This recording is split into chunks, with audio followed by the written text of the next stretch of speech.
Advocating for an FASD-Informed IEP, a series of compact trainings for parents.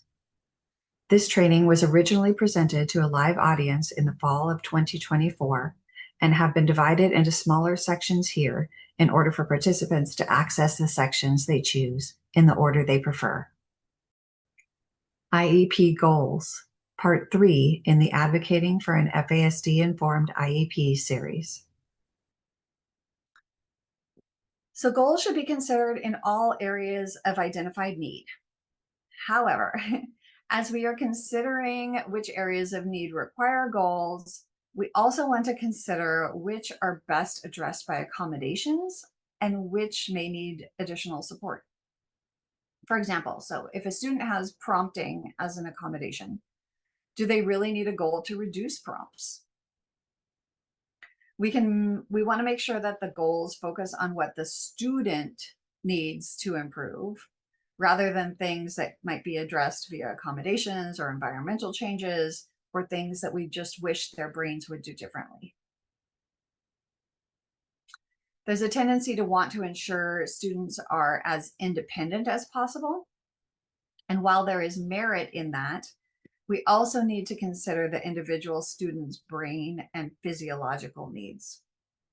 So providing them the supports that they need now to do tasks effectively can help them encode those behaviors and actions so that those are the ones that they default to in the future, which eventually often leads to a decrease in the need for some of those supports. On the other hand, some brains just need supports with certain functions, and these needs will then benefit from attention during the student's individual transition plan. It's important to utilize the student's strengths to support learning things that are difficult for them. For example, if one of the student's strengths is memorizing songs, then introducing science facts in the form of a song might help the student retain the information and be able to access it when needed. Schools are required to use evidence-based strategies whenever possible. And this need for evidence-based strategies can be used to support the implementation of FASD-informed interventions and practices. And it's helpful to incorporate these strategies into the goal whenever possible. So because FASD is a brain-based disability, best practices and evidence-based research from the field of neuroscience are especially applicable.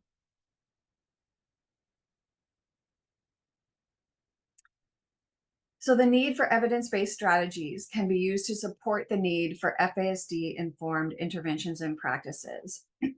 So I've written an example goal as to how we can incorporate an FASD-informed intervention into a goal.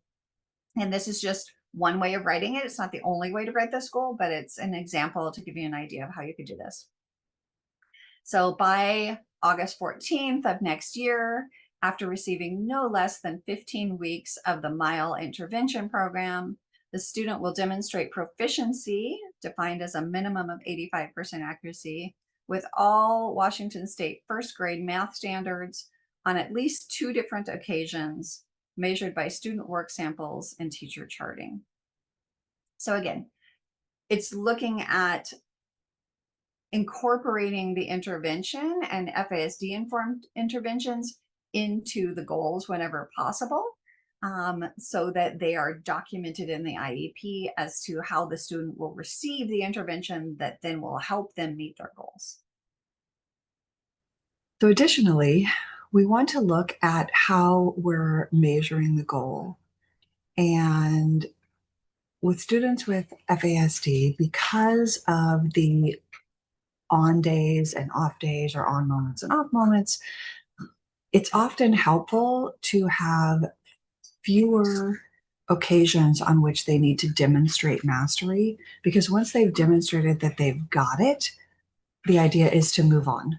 We don't want them to have the concept and be able to do it on those good days and then feel almost punished when they're not able to access that information on the days when their brain is not working as well and is not able to make those connections.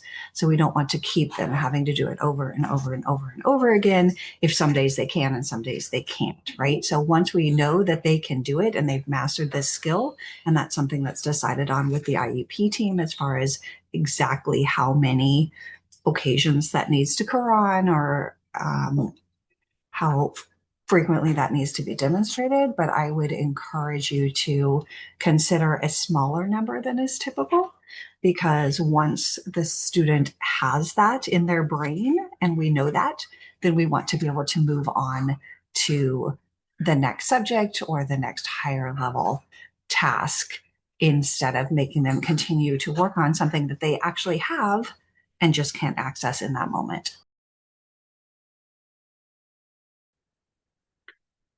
Thank you for attending this training. If you have any additional questions, need more information, or just want to keep up with Healthy Minds, please feel free to reach out to us.